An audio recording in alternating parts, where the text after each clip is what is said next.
நூற்றாண்டில் அந்நீரை எதிர்த்து போரிட்ட முதல் போராளி. ஆங்கிலேயன் அதிகாரம் அற்பமென நகையாடி அவன் நடுங்க எதிர் நின்ற அரசனவன். பகைவன் தலையெடுக்க பல ஆயுதம் துணை கொண்டு பரங்கியன் குடை நடுங்க பயம் கொள்ள களம் கண்டவன். குதிரை மேல் அமர்ந்து குருதியிலும் வீரம் கலந்து குலம் அழிக்க வந்தவனை கூர்வாளால் பதில் சொன்னவன். எதிர்க்கும் திறன் இழந்து எல்லாமும் தோல்வியுற ஏந்தி வாங்கிய பிச்சைக்காக எட்டப்படின் சதி வலையால் துரோகமே தூக்கு மேடையாக துணிந்தே மரணம் கண்டவன். தூயதொரு வரலாற்றை தேசம் போற்ற விட்டு சென்றவன். அவனே மாவீரன் வீரபாண்டிய கட்டபொம்மன்.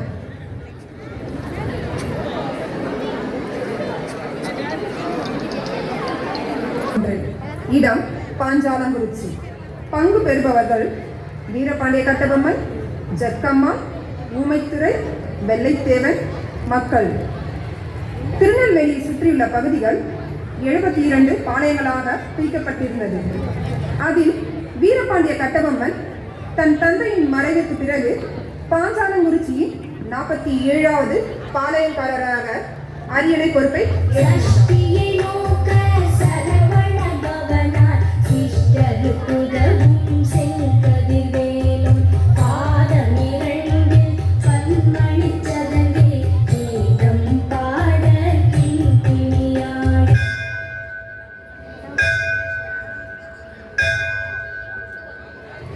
ஐயனே, மணியோசை கேட்கிறது.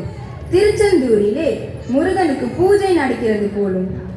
ஆம் தேவி, முருகனை பிரார்த்தித்துக் கொள். எல்லாம் வல்ல இறைவனே, நாடு நலமும் வளமும் பெற்று விளங்க அருள்வாயாக. அப்பனே முருகா. முருகா, செந்தூர் வாழ் செல்வக்குமரா, அறுபடை வீடு கொண்டவனே, வேலெடுத்து வீசி காட்டி வீரவனை தோற்றுவித்த வீரனே, தமிழரின் தனித்தேவா. இளமையே எழிலே, மரத்தமிழ் மரபு உலகெல்லாம் தழைத்தோங்க, அமுதெனும் தமிழ் மொழி அழியாது எவருள்ளத்தும் நின்று நிலை பெற அருள்வாயாக. ஐயனே, அப்பனே.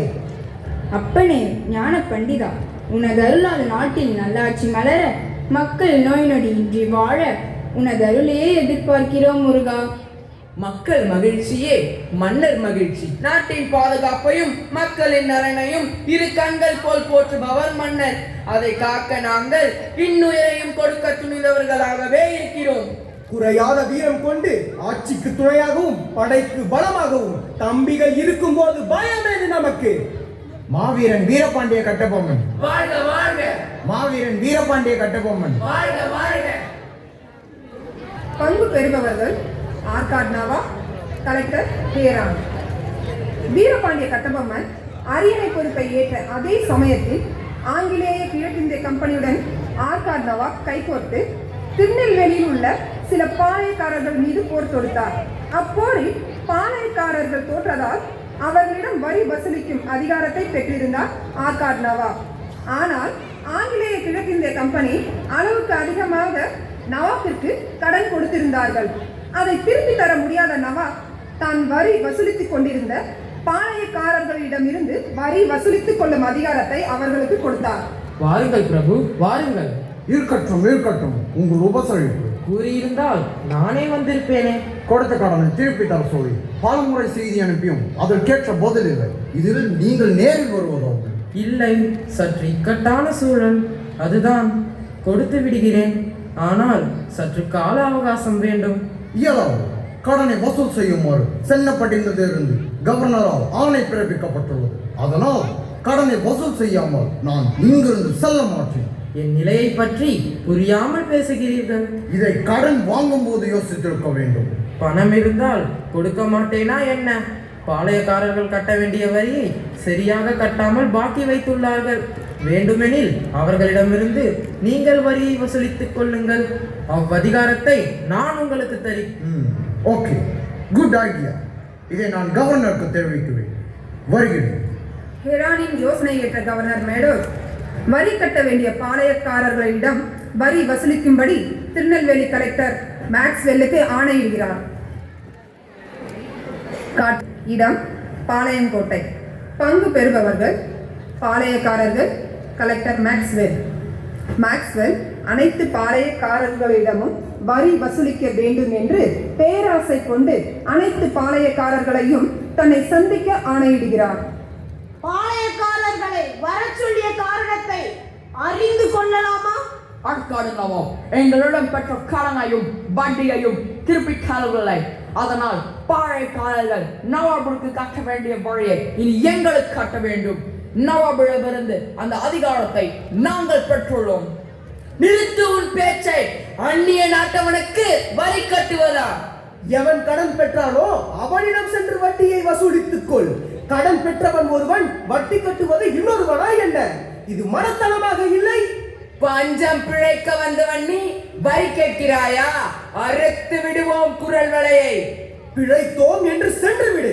ஒரு கணம் தாமதித்தாலும் மரணம் நிச்சயம். வழி கட்டுவதை என்றால் யாருக்கு மரணம் என்பதை நான் காட்டுகிறேன். அநியாயமாக பீரங்கி தாக்குதலுக்கு இரையாகி விடாதீர்கள். அவ்வளவு தைரியமா என்ன? பாளையக்காரர்கள் ஒன்றிணைந்தால் என்ன ஆகும் உன் நிலை? சற்று எண்ணிப்பார். பீரங்கியை வைத்து அச்சுறுத்துகிறாயா? கோழைகள் அல்ல நாங்கள், வீரமிக்க தமிழர்கள். வீரம் என்பது உடன் பிறந்தது. சென்று விடு. தாமதித்தால் சிரம் வீழும். பாளையக்காரர்கள் ஒற்றுமையாக இருப்பதால் அவர்களிடம் வரி வசூலிக்க முடியாது என்பதை உணர்ந்த மேக்ஸ்வெல் அவர்களுக்கிடையே பிரிவினையை உண்டாக்கி பல பாளையங்களை பீரங்கி தாக்குதலுக்கு அடிப்பணிய செய்து வரி வசூலித்துக் கொண்டிருந்தார். ஆனால் பாஞ்சாலங்குறிச்சியில் இருந்து மட்டும் வரி கட்டவில்லை. அதனால் மேக்ஸ்வெல் ஆலன் என்பவரை அனுப்புகிறார். வாருங்கள் வாருங்கள். உங்கள் பெயர்? கிழக்கிந்திய கம்பெனி தூதுவர். என் பெயர் ஆவன். ஆனால் எதிரிகளுக்கு காலனாவேன். வெறும் வார்த்தை, தற்புகழ்ச்சி. வந்த நோக்கம் என்ன? இந்த தேசம் கம்பெனியாவுடையது. மற்ற பாளையக்காரர்கள் எல்லாம் கம்பெனியாவுக்கு பயந்து வழி கட்டும் போது நீங்கள் மட்டும் ஏன் கட்டவில்லை? ஆண்டு ஆரோக்கியம் கட்டாமல் இருப்பது ஏன்? அதனால் ஆண்டுக்கு 1000 பொன் கொடுத்து அடிப்பணிய வேண்டும் என்பது கம்பெனியாவின் உத்தரவாகும். நிறுத்து உன் பேச்சை. பொறுத்து பொறுத்து போனால் குணம் தெரியாது போல் எதிர்த்து எதிர்த்து சீறுகிறாய். பாஞ்சாலங்குறிச்சிக்காரன் பயந்தவன் அல்ல, எதையும் பட்டவர்த்தனமாக பேசி முடிவு செய்யும் பட்டத்தரசன். நீ வரி கேட்டு வந்த வகையை நினைத்தால் சிரிப்பு தான் வருகிறது. 47வது தலைமுறையாக நாங்கள் இந்நாட்டை ஆட்சி செய்து வருகிறோம். யாரும் யாரிடமும் வரி கேட்டதும் இல்லை, வரி கட்டியதும் இல்லை. எங்கிருந்தோ வந்தவனுக்கு வரி கட்ட வேண்டுமா என்ன? இப்போது இந்த நாடு எங்களுக்கு சொந்தம். என்ன நாடு உங்களுக்கு சொந்தம்? நீங்கள் பிறந்த நாடே உங்களுக்கு சொந்தம் இல்லை. பிழைக்க வந்தவன் நீ மறந்து விட்டாயா? அந்நிய நாட்டை அண்டி வணிகம் செய்ய வந்தவனுக்கு வையகமானும் உரிமை. என்ன பேராசை உங்களுக்கு? அந்நியருக்கு வரி கட்ட வேண்டுமா? முடிந்தால் எங்களிடம் வரி கேட்டுப்பார். உன் நாய் இருக்காது. வீண் வார்த்தை பேசி பகையை வளர்த்துக் கொள்ள வேண்டாம். இந்த ஆளன் ஒருவனே போதும் உங்களை அழிப்பதற்கு. என்ன சொன்னாய்? இன்னும் ஒரு வார்த்தை பேசினால் நீ இங்கிருந்து செல்ல மாட்டாய். நினைவிருக்கட்டும். வீண் விவாதம் வேண்டாம். உங்களால் வழி கட்ட முடியுமா? முடியாதா? முடியாது. இனி வரி என்ற சொல் உன் நாவில் வந்தால் உன் நாவை என் பாலுக்கு இரையாக்குவேன். தூதுவன் என்பதால் சும்மா விடுகிறேன். உயிர் பயம் இருந்தால் ஓடிவிடு. ஏன் தயங்குகிறாய்? முன்னே போகச் சொல்லி பின்னே வீழ்த்தும் கோழைகள் அல்ல, தமிழர். தைரியமாக போ. போய் சொல் உங்கள் கலெக்டரிடம் வரி கட்ட முடியாது என்று. காரணத்தால் பாஞ்சாலங்குறிச்சி எல்லையோரங்களில் கொள்ளையடித்து குழப்பத்தை உண்டாக்க கூலி பட்டாளக்காரர்களுக்கு ஆணையிடுகிறார் கலெக்டர் மேக்ஸ்வெல். மகாபிரபு, மகாபிரபு. வாருங்கள் தானபதி பிள்ளை அவர்களே. மக்கள் மன்னரை காண வேண்டுமாம். அப்படியா? வாருங்கள் பார்ப்போம். மகாஜனங்களே, ஏன் நான் நல்லாட்சி புரியவில்லையா? இல்லை நாட்டில் பஞ்சம், பட்டினி, பிணி வாட்டுகிறதா? இல்லை கயவர்களால், வனவிலங்குகளால் ஏதேனும் துன்பம் உண்டா? என்னவென்று கூறுங்கள், நான் அறிய ஆவலாய் உள்ளேன். மன்னா, உங்கள் நல்லாட்சியில் அவையெல்லாம் எங்களை அண்டாது மன்னா. ஆனால் எல்லையோரமெல்லாம் கொள்ளை கூட்டம், வழிப்பறி காக்க வேண்டும் மன்னா. என்ன? பாஞ்சாலங்குறிச்சியில் வழிப்பறி, கொள்ளையா? ஆச்சரியமாக இருக்கிறதே. இது என் ஆட்சிக்கு ஏற்பட்ட அவமானமாக கருதுகிறேன். இனி கவலை வேண்டாம், சென்று வாருங்கள். மன்னர் பெருமான் வாழ்க வாழ்க! மன்னர் பெருமான் வாழ்க வாழ்க! மன்னர் பெருமான் வாழ்க வாழ்க! பிள்ளை அவர்களே, நாம் இப்போதே சென்று காவல் காப்போம். தம்பிகள் தளபதியுடன் 4 திசையிலும் பிரிந்து செல்வோம். அவ்வாறே ஆகட்டும் மன்னா. மக்களின் பாதுகாப்பை உறுதி செய்ய கண்ணென காப்போம். புறப்படுங்கள்.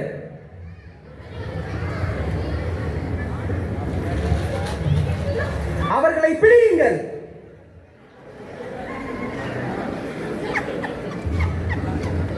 எங்களை மன்னிக்க வேண்டும் மன்னா. நாங்கள் வெள்ளைக்காரர்களின் கூலிப்பட்டாளம். நீங்கள் வரி கட்ட மறுத்ததால் எங்களை கொள்ளையடித்து நாட்டில் குழப்பத்தை உண்டாக்க வேண்டும் என்பது கலெக்டர் உத்தரவு மன்னா. பாவம், இவர்கள் என்ன செய்வார்கள்? பசி நிறைந்தவர்கள், பகுத்தறியும் திறனற்றவர்கள். இவர்களது இயலாமையை அவர்கள் சரியாக பயன்படுத்தி கொண்டார்கள். அதிகாரம் இவர்களை மிரட்டுகிறது. எதிர்க்கும் வலிமையற்றவர்கள். உயிர் பயம் வேறென்ன செய்வார்கள்? அவர்கள் சொல்வதை கேட்டு தலையாட்டும் நிலையில் இருக்கிறார்கள். மன்னா, இனி உயிர் போனாலும் இச்செயலை செய்ய மாட்டோம். ஆனால் ஒரு செய்தி மன்னா, கலெக்டர் துரை எட்டப்பன் மன்னரை தன்வசப்படுத்த முயற்சி செய்து கொண்டிருக்கிறார். அவரை பற்றி சிபாரிசு செய்ய சென்னப்பட்டினத்தில் உள்ள பெரிய துரையிடம் சென்றிருக்கிறார்.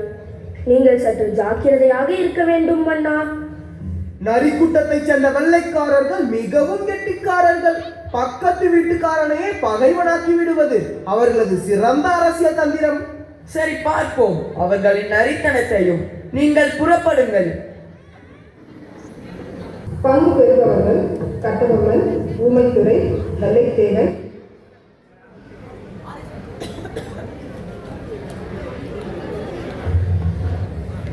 காட்சி 6, இடம் திருநெல்வேலி. பங்கு பெறுபவர்கள் மேக்ஸ்வெல், எட்டப்பர். மேக்ஸ்வெல் கட்டபொம்மனுக்கு மேலும் இன்னல் கொடுக்க நினைக்கிறார். அதனால் பாஞ்சாலங்குறிச்சிக்கு அதிக வருவாய் ஈட்டி தரும் பகுதிகளான அருங்குளம், சுப்பலாபுரத்தை எட்டயபுரத்துடன் இணைத்து விடுகிறார். Hello mister எட்டப்பர். துரை அவர்கள் அழைத்ததாக அழைப்பு வந்தது. உங்களுக்கு அதிர்ஷ்டம் வந்து விட்டது எட்டப்பர். என்ன அதிர்ஷ்டம் வந்து விட்டதா? என்ன கூறுகிறீர்கள்? புரியவில்லையே. எஸ், சென்னப்பட்டினம் சென்றிருந்தேன். உங்களை பற்றி கவர்னரிடம் நிறைய கூறியிருக்கிறேன். அவளுக்கு உங்கள் மீது அளவில்லாத நம்பிக்கை ஏற்பட்டுவிட்டது. எல்லாம் உங்கள் தயவு துரை. சரி, தம்மை அழைத்த அவசரம் என்னவோ? உமது பாளையத்தின் நிலங்களையும் அடுத்துள்ள கட்டபொம்மனின் பாளையத்தின் நிலங்களையும் வழிவசலுக்காக பிரிவினை செய்ய போகிறோம். அதாவது லேண்ட் செட்டில்மெண்ட். என்ன பிரிவினையா? எஸ், கட்டபொம்மனின் அருங்குளம், சுப்பலாபுரம் 2 உமது எல்லையை வச்சு இருக்கின்றது அல்லவா? அந்த 2 ஊர்களும் ஒரு காலத்தில் உங்களுடைய முன்னோர்களுக்கு சொந்தமானது. ஆமாம், அதனால் என்ன? மிஸ்டர் எட்டப்பர், மீண்டும் பிரித்து அளக்கும் போது அவற்றை உமது பாளையத்துடன் சேர்த்து விடுகிறோம். ஐயோ, கட்டபொம்மன் எங்கள் இனத்தவர். இதனால் நட்பு மாறி பகையல்லவா ஏற்படும். வேண்டாம் துரை, நட்பை கெடுக்க நான் விரும்பவில்லை. உங்களுக்கு உள்ள நல்ல எண்ணம் அவனுக்கு இல்லை. நட்பை பற்றி யோசித்திருந்தால் அவனை திருப்பி கொடுத்திருக்கலாம் அல்லவா? வீணாக விரோதத்தை தேட நான் விரும்பவில்லை. கவர்னர் துரை கேட்டால் உங்களை தவறாக நினைப்பார். அவனுக்கு நீங்கள் உடனே என்று கோபம் கொள்வார். வீணாக கவர்னரின் கோபத்திற்கு ஆளாகி விடாதீர்கள். தேடி வரும் அதிர்ஷ்டத்தை வேண்டாம் என்று கூறாதீர்கள். ஏன், அவனை பார்த்தால் உங்களுக்கு அவ்வளவு பயமா என்ன? எனக்கு என்ன பயம்? அவனும் என்னை போல் ஒரு பாளையத்துக்காரன், அவ்வளவுதான். ஆனால் அவனுக்குள்ள மானமும் வீரமும் உமக்கு இல்லையே. துரை, நானும் அவனிடம்தான். அவனுக்குள்ள மானமும் வீரமும் எனக்கும் உண்டு. இனி உங்கள் விருப்பப்படியே செய்யுங்கள். Excellent எட்டப்பர், excellent. எட்டப்பருக்கு ஆங்கிலேயர்கள் எழுதி கொடுத்த பகுதிகளான அருங்குளம், சுப்பலாபுரம் ஆகியவை எட்டயபுரத்தோடு இணைந்து விட்டது என்பதை கூற கட்டபொம்மனை பார்க்க செல்கிறார். அரசே, வணங்குகிறேன். வாருங்கள் வாருங்கள், தாங்கள் வருகைக்கு மிக்க மகிழ்ச்சி. அரசே, நான் கூறும் செய்தியும் தங்களுக்கு மகிழ்ச்சி தரும் என்று நினைக்கிறேன். என்ன செய்தி? ஆங்கிலேயர்கள் அருங்குளம், சுப்பலாபுரம் 2 பகுதிகளையும் அளந்து எட்டயாபுரம் பாளையத்தோடு இணைத்து விட்டார்கள். அதற்கான எழுத்து பத்திரமே இது. இனி இவை எட்டயாபுரத்திற்கு சொந்தமானவை. என் பாட்டன் காலத்து சொத்து. அது உங்கள் பாட்டனே வந்தாலும் நடக்காது. இந்த வெள்ளைக்கார நரிகளுக்கு ஏன் இந்த விண்வேலை? அரசே, ஆத்திரப்பட்டு அவர்களை பகைத்துக் கொள்ளாதீர்கள். வெள்ளைக்காரர்களின் படைபலமும் வலிமையும்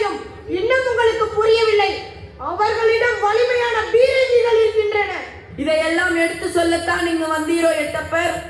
ஆமாம், நம்மை விட அறிவு மிக்கவர்கள், நம்மை அடக்கியாலும் அறிவதையும் உள்ளவர்கள். அது நமக்கு இல்லையா எட்டப்பா? நீ எப்போது அவர்களிடம் விலை போனாய்? 6000 மைலுக்கு அப்பால் இருந்து கடலில் ஏற்பட்ட சூறாவளி புயலில் சிக்கி கரை ஒதுங்கிய வெள்ளை கொக்குகள் அவர்கள். நம்மை அடக்கியாள முடியுமா என்ன? அவர்கள் பேசிய பேச்சு நீ அறிவை பறிகொடுத்து விட்டாயா என்ன? அறிவு கெட்டவனே! பிள்ளை அவர்களே, கேட்டீரா எட்டப்பரின் விந்தையை? அவர்களிடம் பீரங்கி இருக்கிறதாமே, பீரங்கி. அதற்கு பயந்து கோழையாகிவிட்டார் போல் இருக்கிறது எட்டப்பர். பாவம், இவர் என்ன செய்வார்? எட்டப்பர் சூழ்ச்சிக்கு இரையாகிவிட்டார். இவரை நம் இனத்தவர் என்று பார்த்தால் எதிர்காலத்தில் நாட்டின் ஏட்டிலை கரை பணிந்து விடும் போல் இருக்கிறது. கலகம் செய்ய வந்த வெள்ளைக்காரன் காசாசையை காத்திருப்பான். அதில் ஏமாந்து மானத்தை மறந்திருக்கிறார் எட்டப்பர். கூறுங்கள் அரசே, அவர்களை சூறையாடி வருகிறேன்.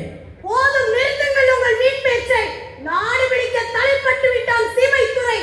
அவனை ஓட்டம் பிடிக்க செய்ய என்ன இருக்கிறது உங்களிடம்?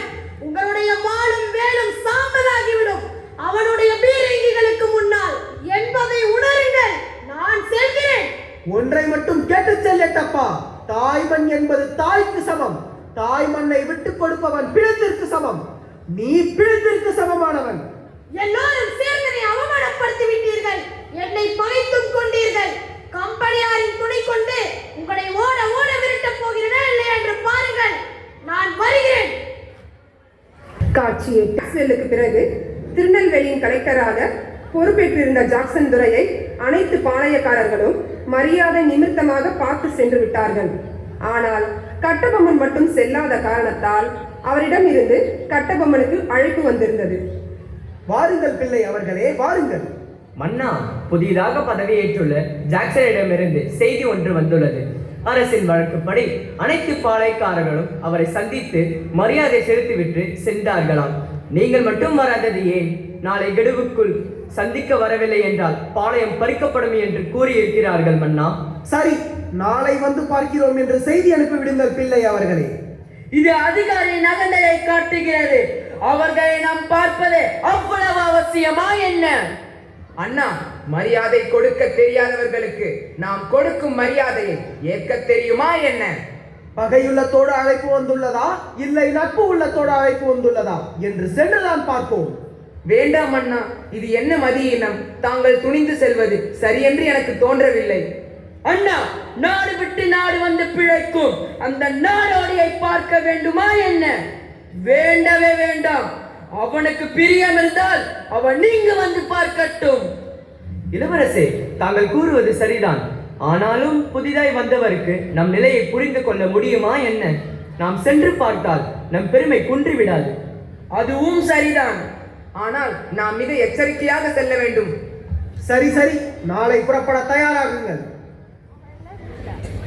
திமிரு பிடிச்சவன் போல் இருக்கிறது. ஆமாம் துரை, அவனுக்கு திமிரு உள்ளது, ஆணவம் அதிகமாகவே உள்ளது. அவன் கொட்டத்தை அடக்க வேண்டும். பிரபு, தங்களை பார்க்க கட்டபொம்மன் வந்து கொண்டிருக்கிறார். ஐயோ, நான் இங்கு இருப்பதை அவன் பார்த்தால் அவ்வளவுதான். நான் வருகிறேன் துரை. எல்லாவற்றையும் மாப்புறப்படுத்து. அவனை மட்டும் தனித்து வர சொல். துரை தங்களை தனித்து வர சொன்னார். வேண்டாம் அண்ணா, இது சூழ்ச்சி போல் தெரிகிறது. பார்ப்போம், கவலை கொள்ளாதே. நீர்தான் வீரபாண்டிய கட்டபொம்மனா?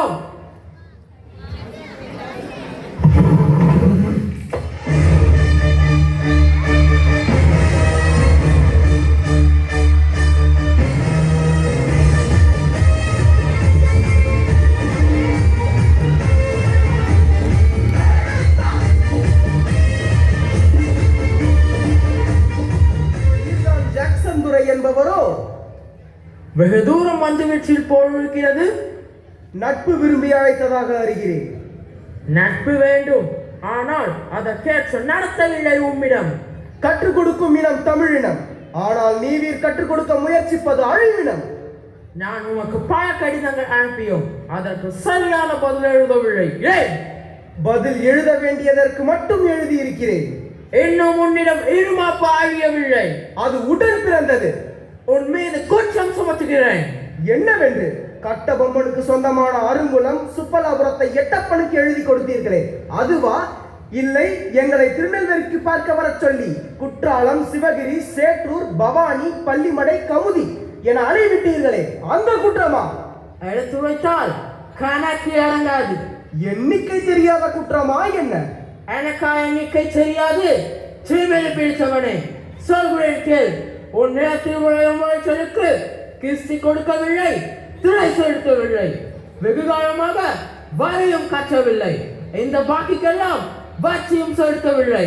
கிஸ்தி, திரை, வரி, வட்டி, வானம் பொழிகிறது, பூமி விளைகிறது, உனக்கு ஏன் கொடுக்க வேண்டும் கிஸ்தி?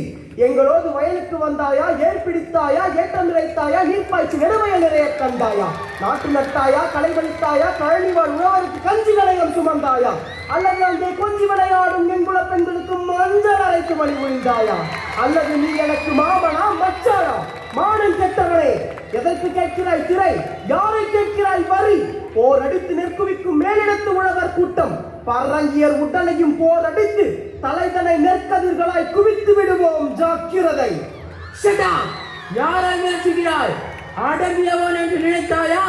உன்னை அடக்குபவன் ஆணவம் பிடித்தவனே. இன்னும் ஒரு வார்த்தை பேசினால் அவ்வளவுதான், உடலில் உயிர் இருக்காது. மாட்டியிரு, கம்பெனியாருக்கு அடங்கியிரு. இனியும் உன்னை உயிரோடு விடுவது என் குற்றம்.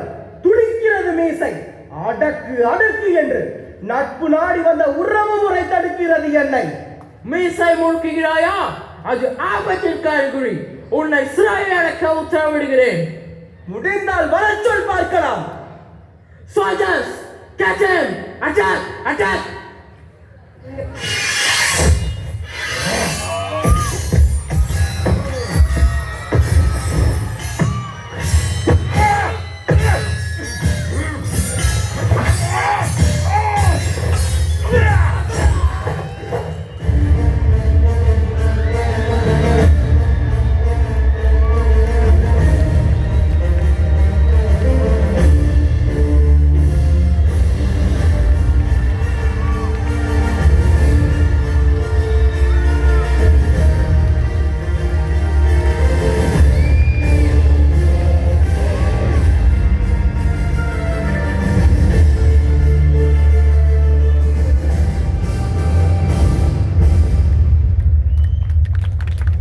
எட்டப்பர், கரியப்பன். ஜாக்சன் துரை கட்டபொம்மனுக்கு அதிக இன்னல்கள் கொடுத்ததாக கிடைத்த செய்தியால் கவர்னர் புதிய கலெக்டராக பேனர்மேன் என்பவரை நியமித்துள்ளார். ஆனாலும் மற்ற பாளையக்காரர்கள் வரி கட்டும்போது கட்டபொம்மன் மட்டும் வரி கட்டாமல் இருக்கிறார் என்பதில் பேனர்மேனுக்கு பெருத்த கோபம் உண்டு. கட்டபொம்மனின் கொட்டம் அடக்க கம்பெனியின் சர்வதிகாரம் பெற்று புதியதாக பதவியேற்றிருக்கும் பேனர்மேனின் வருகைக்கு வாழ்த்துக்கள். மேலதிகாரிகள் பொருத்தமான சமயத்தில் பொருத்தமான வேலைக்கு பொருத்தமான தலைவரை தேர்ந்தெடுத்து அனுப்பியது கம்பெனியின் திறமையை காட்டுகிறது. எட்டப்பனின் துணை இருக்கும் போது தோல்வி என்பது நம்மை ஆண்டாது. இனி நம் பதவியும் அதிகாரமும் பெருக வேண்டும், எதிரிகள் அழிய வேண்டும். கட்டபொம்மனின் ஆணவம் அதிகரித்து விட்டது, அதை அடக்க வேண்டும். எஸ், அதை பற்றி தான் சொல்ல வந்தேன். இனி அடக்காவிட்டால் நமக்கு தான் இன்னல் ஏற்படும். துரை, பாளையக்காரர்களின் துணை இருக்கும் போது நமக்கென்ன கவலை? பாளையக்காரர்களை வைத்து அவனை அழிக்க வேண்டும். மார்க்கம் எதுவாயினும் நம் நோக்கம் நிறைவேற வேண்டும். கட்டபொம்மனை அடக்கி 8 திசையில் நமது கொடி பறக்க வேண்டும். அவனுக்கு மண்டை கர்வம் தலைக்கேறி விட்டது. அவனை விரைவில் ஒழிக்க வேண்டும். படையெடுப்பு மிக விரைவில் இருக்க வேண்டும். துரை, திருச்செந்தூர் திருவிழா பாஞ்சாலங்குறிச்சி மக்கள் அனைவரும் அங்கே திரண்டு சென்று இருப்பார்கள். இன்றைய படையை திரட்டினால் பாதி வெற்றி நமக்கு.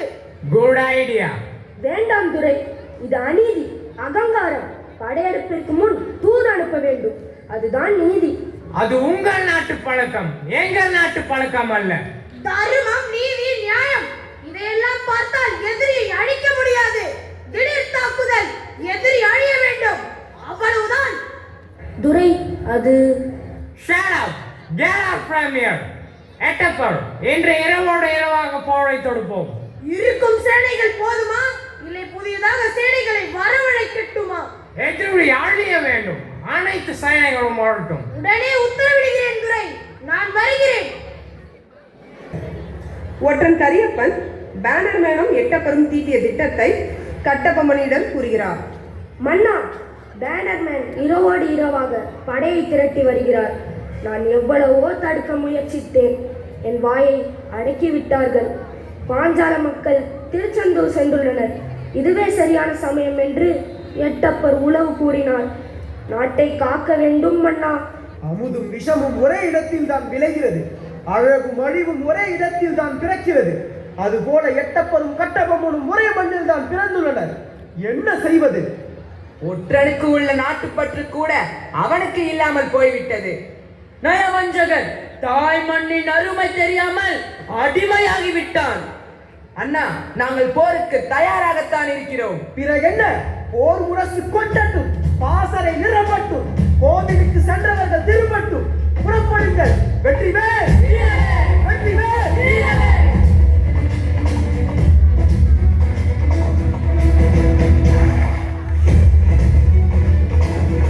ஆங்கிலேயருக்கும் கட்டபொம்மனுக்கும் இடையே ஏற்பட்ட கடும் போரில் ஆங்கிலேயரின் கையில் மேலோங்கி இருக்கிறது.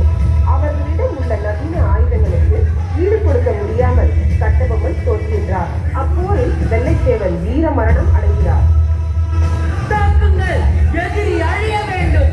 தாக்குதல் பலமாக இருக்க வேண்டும்.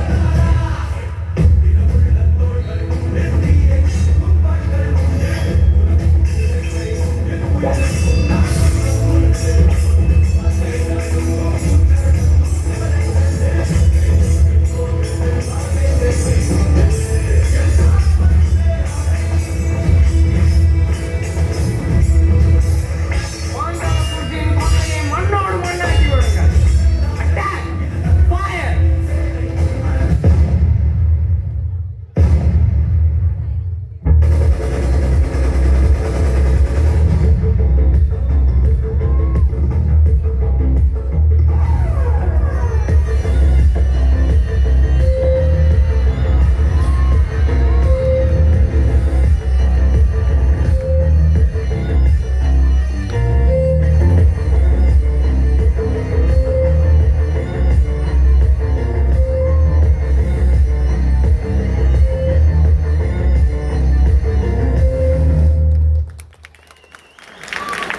பங்கு பெறுபவர்கள் கட்டபொம்மன், ஊமைத்துறை, தொண்டைமானின் படைவீரர்கள்.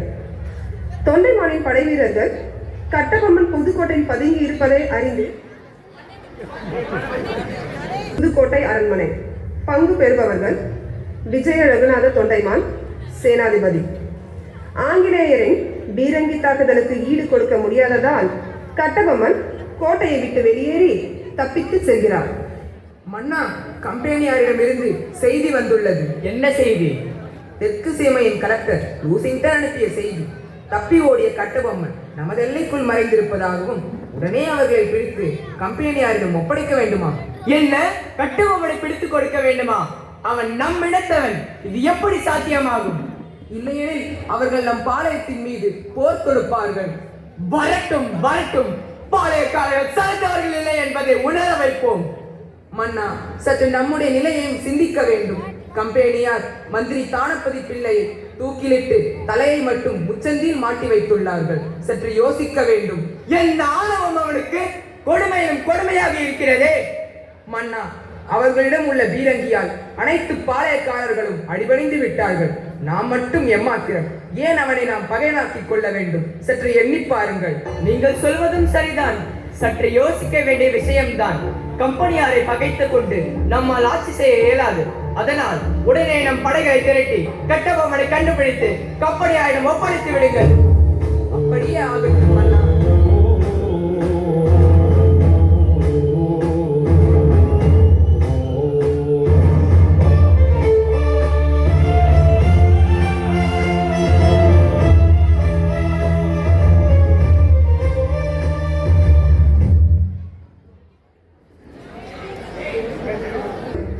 புதுக்கோட்டை வனப்பகுதி. பங்கு பெறுபவர்கள் கட்டபொம்மன், ஊமைத்துறை, தொண்டைமானின் படைவீரர்கள். தொண்டைமானின் படைவீரர்கள் கட்டபொம்மன் புதுக்கோட்டையில் பதுங்கி இருப்பதை அறிந்து அவரை பிடித்து கம்பெனியாரிடம் ஒப்படைக்கின்றனர். நான் அழிந்திருக்க வேண்டும். எனது நாடு நகரம் அழிந்தது. எனது குடிமக்கள் எல்லாம் அழிந்தனர். என் அன்பு தம்பி வெள்ளைத்தேவனையும் இழந்தேன். இந்நிலையில் நான் மட்டும் தப்பித்து வந்தது நியாயமா? அண்ணா, அப்படி பேசாதீர்கள். என்ன செய்வது? இக்கட்டான சமயத்தில் நாம் மறைந்திருப்பதுதான் நல்லது. சற்று கால அவகாசம் எடுத்துக்கொண்டு மீண்டும் படைகளை திரட்டுவோம். அதுவரை சற்று ஓய்வெடுங்கள் அண்ணா. எல்லாவற்றையும் இழந்து விட்டோம். இனி ஓய்வதற்கு நமக்கு. அதோ கட்டபொம்மன் அங்கே பதுங்கி இருக்கிறார். அவரை பிடியுங்கள். யாரப்பா நீங்கள்? எங்களை ஏன் பிடிக்கிறீர்கள்? நாங்கள் தொண்டைமானின் படை வீரர்கள். தொண்டைமான் என் நண்பன். நாங்களும் உங்கள் இடத்தவன் தான். மன்னர் வரவில்லையா? உங்களை பிடிக்க சொல்லி ஆணையிட்டதே மன்னர் தான். துரோகி! நண்பன் என்ற பெயரில் வஞ்சகம் கொண்டவனாக இருக்கிறானே, அதனால் தான் என்னை காண வரவில்லையோ? எப்படி வருவார்? முகத்தை பார்த்து பேசும் அருகலை அற்றவனாக இருக்கும் போது எப்படி வருவார்? இனி வீண் பேச்சு வேண்டாம், செல்லுங்கள்.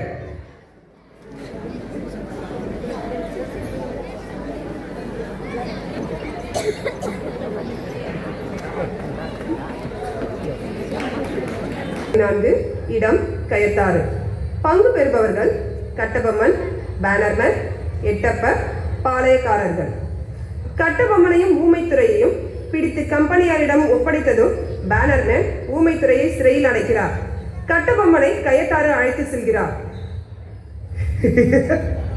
உயிருக்கு பயந்த கோழைகளே, தாய் மண்ணை மறந்து அந்நியனுக்கு அடிமையாகி விட்டீர்களா என்ன? பஞ்சம் பிழைக்க வந்தவன் ஆட்சி செய்கிறான். படி அளந்தவன் பரதேசியாகிவிட்டான். உங்களுக்கு வெட்கமாக இல்லை அவன் பின்னால் நிற்பதற்கு? இன்னும் உனக்கு ஆணவம் மட்டும் அழியவில்லை. உடன் பிறந்தது. ஒருவேளை உன்னை அழித்திருந்தால் அடங்கி இருக்கும். இல்லையேல் எட்டப்படையும் தொண்டைமானியும் அழித்திருந்தால் என் ஆணவம் அடங்கி இருக்கும். மற்ற பாளையக்காரர்கள் எல்லாம் வழியை கட்டிவிட்டு பெரும் புகழோடு வாழ்கிறார்கள். நீ மட்டும் வரி கட்ட ஏன் மறுக்கிறாய்? தாய் நாட்டில் பிறந்தவன் அந்நியனுக்கு வரி கட்டுவதா? என்ன ஒரு மூடத்தனம் இது! அறியாமையில் பேசுகிறீர் என்று நினைக்கிறேன். உன் மீது பல குற்றங்கள் சுமத்தப்பட்டுள்ளது. செய்த குற்றங்களுக்கு மன்னிப்பு கேள். உயிர் பிச்சை தருகிறேன். இவ்வார்த்தையை என் தம்பி கேட்டிருந்தால் உன் தலையை கொய்திருப்பான். என் தாரம் கேட்டிருந்தால் உன் குடலை அறுத்திருப்பான். என்ன செய்வது? இங்கு இருப்பவர்களோ நரிகளும் நாய்களும் தானே. என்ன ஒரு ஆணவ பேச்சு! இவன் கொட்டத்தை அடக்க வேண்டும் துரை. மரணத்தின் விளிம்பில் நின்று கொண்டு கூட உனக்கு ஆணவம் குறையவில்லை. அடே எட்டப்பா, என்னை காட்டிக் கொடுத்தோம் என்று பெருமை கொள்ளாதே. உன் இறப்பிற்கு பிறகு உன் நாட்டையே நான் தான் ஆட்சி செய்ய போகிறேன். செல். எனது இறப்பை வரலாறு பேசும். உனக்கோ இழிவை ஏற்படுத்தும். முட்டாள்! வரலாறு வாழ்க்கைக்கு உதவாது. அது ஏட்டளவில் இருப்பது. மரணத்தின் விளிம்பில் நின்று கொண்டு கூட வாழ்க்கையை பற்றி அறியாமல் இருக்கிறாய். இவனை இழுத்து சென்று புளிய மரத்தில் தூக்கிலிடுங்கள். விரைவி செல்லுங்கள். துணிந்தவனுக்கு தூக்கு மேடை பஞ்சு மெத்தை. அன்று போரிலே உயிரை விட்டு வீர மக்களோடு நானும் இறந்திருக்க வேண்டும். கோட்டையை விட்டு வெளியேறிய எனக்கு இந்த இழிவு சாவு நல்ல பரிசு. புன்னகை புரியும் தமிழ் மண்ணே, உன்னை விட்டு பிரிவதே எனக்குள்ள ஒரே வருத்தம். என்ன செய்வது? தரித்திரர்கள் சிலரால் நீ தாழ்வுற்ற நிலையிலும் எதிர்காலத்தை உன்னை உயிராக பேணும் இளங்காளையர் வருவர். தாய் மண்ணே, வணங்குகிறேன். பரவட்டும் உன் புகழ் தேசமெல்லாம். என்னை ஈன்றவனே, விடை கொடு. வருகிறேன்.